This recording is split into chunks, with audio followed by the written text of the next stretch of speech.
C'est quoi là? Ça sent chelou? Je crois à la nature découverte. Bah c'est les mecs d'Extinction Rébellion, à cause de la vidéo de la semaine dernière, ils étaient pas contents, du coup ils ont décidé d'occuper les locaux. Bah ils ont pas dégradé au moins. Bah t'as pas vu les chiottes, attends.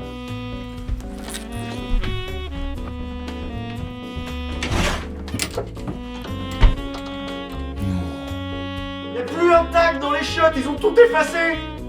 Ils ont laissé l'acétone.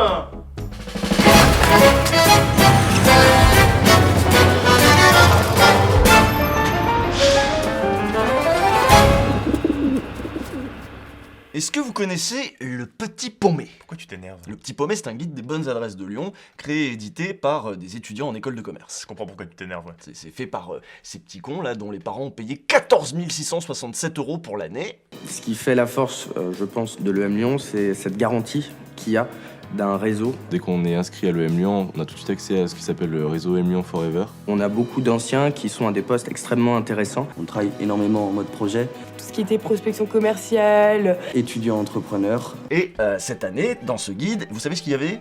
Vous savez ce qu'il y avait? Il y avait des adresses de brasserie qui marient à merveille le steak tartare et les vins un peu jeunes mais vivaces des coteaux du Beaujolais. Non, il y avait du racisme. Il y avait de l'authentique racisme AOP, petit trou du cul d'école de commerce. Un article en particulier a retenu l'attention, il était écrit « Alors que je fuis une bande de rebeux, place Guillotière, je m'engouffre un peu par hasard à O36. Bonne pioche, des jeunes blancs travaillent sur leurs ordis, tout en sirotant un bon café latte, je vais pouvoir me fondre dans la masse. » Et là, il faut réécouter les paroles des responsables du guide, là, ce qu'ils ont dit à la radio. Et au début de l'année, on avait rédigé donc un guide du testeur, un guide du rédacteur, afin de faire prendre conscience à tous les rédacteurs l'importance du poids de leurs mots. Bon, vous allez nous dire, oui, on connaît, ouvrez les guillemets, vous abusez, mais attendez, c'est pas tout, il y a un autre article qui était pas mal sur un bar à chicha, je crois. Oui, enfin un émirat où la charia n'est pas appliquée, chicha au goût beurette de qualité, ces princesses égyptiennes ont un de ces paniers à crottes. Afin de faire prendre conscience à tous les rédacteurs l'importance du poids de leurs mots. Alors ça, c'est le best-of de 2019, mais dans la décontraction sexiste et raciste, le Petit Paumé a de l'expérience. Chaque année, les équipes tournent, et pourtant, chaque année, on retrouve ce petit ton vaguement provoque, mais franchement insupportable. Il y a quand même eu un petit tollé, et le président du Petit Paumé, François Désir, et la rédactrice en chef du guide, Philippine de Rivoire, ont dû réagir. Oui, Philippine de Rivoire. Oui, fatalement, à 15 000 € l'année, t'as de la particule au mètre carré. Donc ils ont dû réagir, parce que même Kimmelfeld, le président de la métropole de Lyon, qui cofinance le guide, même Kimmelfeld leur a demandé de s'excuser. Pour qu'un gars de La République En Marche en prenne une école de commerce, c'est que franchement ils ont dû pousser le bouchon outre les orties. Le directeur de l'école a fini par les convoquer en conseil de discipline pour faire bonne figure. Les transports en commun lyonnais ont annoncé qu'ils retiraient les affiches de la campagne de lancement et une distribution du guide a été annulée à Villeurbanne. Bon, il faut lire du coup la lettre nulle des deux responsables. Nous sommes des étudiants bénévoles, nous nous mettons parfois dans la peau de personnages fictifs ou dans des situations extrapolées lorsque nous rédigeons nos critiques. Oui, c'est comme nous, nous, quand on dit les petits trous du cul d'école de commerce, les fils à papa de merde, c'est pas nous, c'est des personnages. Ouais, on extrapole. Ouais, c'est l'humour. Vous avez pas d'humour. Vous l'avez bien attrapé. Ce qu'on vous reproche, c'est pas d'essayer d'être drôle, parce que bon, à la limite, on sait bien que c'est pas votre core business, donc c'est pas grave. Non, ce qui est bizarre par contre, c'est qu'il y a quand même 35 personnes qui bossent sur le guide, dont 11 rédacteurs, il y a Tony Parker qui fait la préface, et là, il y a personne qui se dit, tiens, la beurette de qualité, goût chicha, panier à crotte, je sais pas quoi, c'est un peu raciste, oh tiens, il parle mal mon petit camarade, personne se dit ça. Dis donc, Pierre-Alexandre de la Motte, pour ta critique de ce quelconque estaminet gentrifié, ce passage sur les Arabes était-il bien nécessaire ? Tu as raison, Spiruline de Saint-Bourge. Il est vrai que ce tiers-lieu n'a aucun rapport avec mes obsessions racistes. J'aurais pu vous les épargner. Tout est bien qui finit bien, nous n'allions pas imprimer de telles billevesées. Oh non. Heureusement. En tout cas, c'est comme ça que ça aurait dû se passer. Si ces gens-là n'avaient pas le sentiment que quelques digues ont peut-être sauté, on a peut-être aujourd'hui le droit d'écrire des trucs comme ça. Et on le conçoit. Oui, des digues ont sauté, on l'a dit ici. L'année dernière, on trouvait les journalistes dominants complaisants avec Marine Le Pen, souvenez-vous. Donc pendant toute la première partie, on a eu quelqu'un d'assez consensuel et qui était dans le constat, et finalement son constat, on pouvait le partager. Donc là déjà, il nous dit qu'on peut partager le constat de Marine Le Pen. Elle est hyper dédiabolisée et elle a travaillé et elle n'est plus excessive comme elle pouvait l'être avant. Cette année, c'est Zemmour, Valeurs Actuelles et Marion Maréchal qui donnent le ton sur toutes les chaînes d'infos. On parle là de l'extrême droite authentique, issue de Maurras, de Pétain.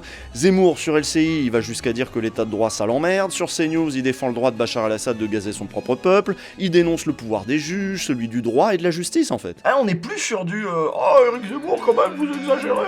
Maintenant on accueille Florence Foresti. Non, on a changé de truc là, maintenant on a des gens sérieux qui sont là oui, on va accueillir Éric Zemmour, intellectuel et polémiste, et nous allons commenter chacun de ses dérapages potentiels. Bonsoir à tous, pour notre débat de ce soir, Islam faut-il céder face au communautarisme? Nous recevons Eudes de la Tapinière, éditorialiste à Valeurs Actuelles. Bonsoir Eudes. Oui, bonsoir, oui, je suis de droite, oui. Pour pondérer, pour qu'il y ait des échanges, pour qu'il y ait des débats, nous recevons également Xavier Charogne, qui est journaliste à Rivarol. Bonsoir Xavier. Oui, bonsoir, moi je suis carrément une sorte de nazi, oui. Nous recevons également Jean-Pierre Bridou, mon voisin du dessus, qui a un problème avec l'islam. Bonsoir Jean-Pierre. Ouais, non, moi c'est pas avec l'islam que j'ai un problème, moi c'est avec les arabes et les noirs. Hein, on sait très bien c'est qui fout le bordel, qui fait les trafics et compagnie. Hein. Et vont nous rejoindre pour la suite du débat Nadine Morano ainsi qu'un quelconque crétin du Rassemblement National. Mais avant tout, une première question pour vous Eudes.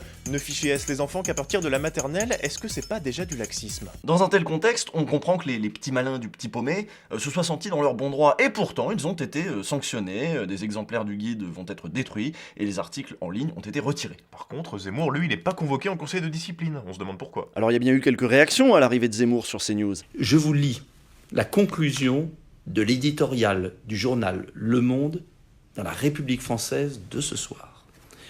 Je cite « Éric Zemmour doit cesser d'être un bon client pour les journalistes et les médias qui les emploient.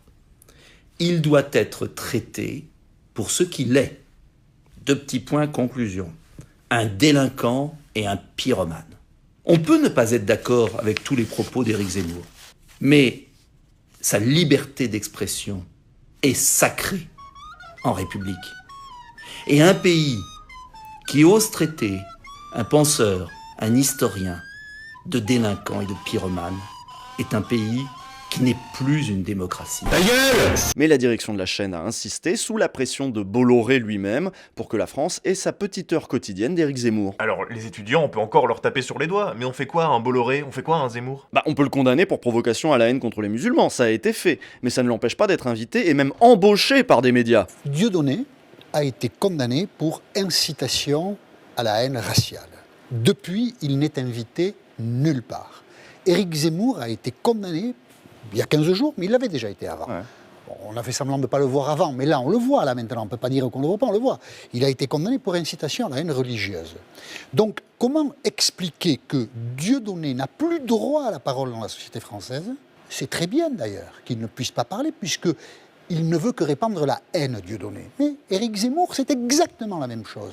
Mais Éric Zemmour, on ne l'interdit pas de parole. Peut-être serait-il temps de réfléchir à assortir les peines prononcées d'une interdiction de paraître dans les médias. Ouais, vous allez nous dire qu'on est contre la démocratie, mais si vous réfléchissez bien, il existe déjà un truc qui s'appelle la peine d'inéligibilité.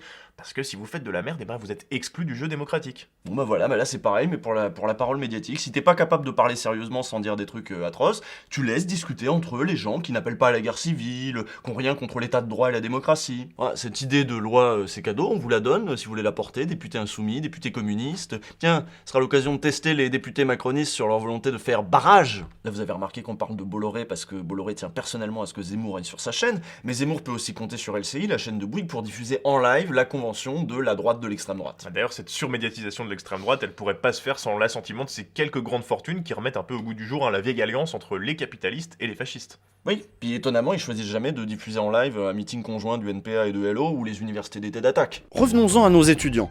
La libération de la parole raciste, elle se fait de plus en plus par le haut. On nous vend l'image du facho des campagnes, opprimé par la mondialisation, qui peut pas s'empêcher d'être raciste parce que ça fait terroir. Mais là, on est sur une école de commerce à 15 000 € l'année, je l'ai déjà dit. On est chez les grands patrons de presse, on est chez des gens qui ont du pouvoir ou qui vont en avoir. On est chez des gens qui sont bien nés et qui sont en train de s'aborder le débat public, de l'entraîner chaque fois plus à droite. Et là, on peut se poser la question, est-ce que Marine Le Pen va pas finir par passer pour une modérée? Et elle n'est plus excessive comme elle pouvait l'être avant. Suite à l'agression islamophobe d'une accompagnatrice scolaire par un conseiller régional RN, Nicolas B, député européen du RN, a condamné l'emportement de son petit copain.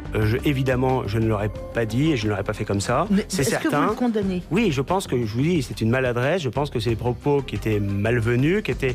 On en est là. S'il n'y a pas une réaction forte de la classe politique, de la classe médiatique et de la société civile, aux prochaines élections, vous allez tous aller voter Marine Le Pen pour faire barrage à Éric Zemmour. Voilà.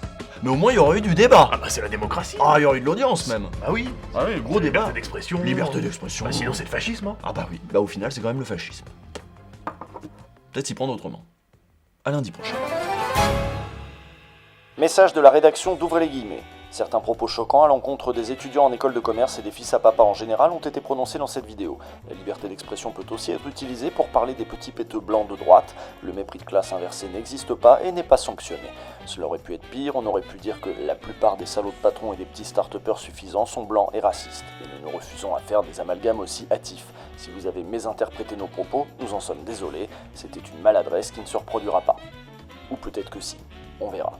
Mais va falloir que tout le monde se calme.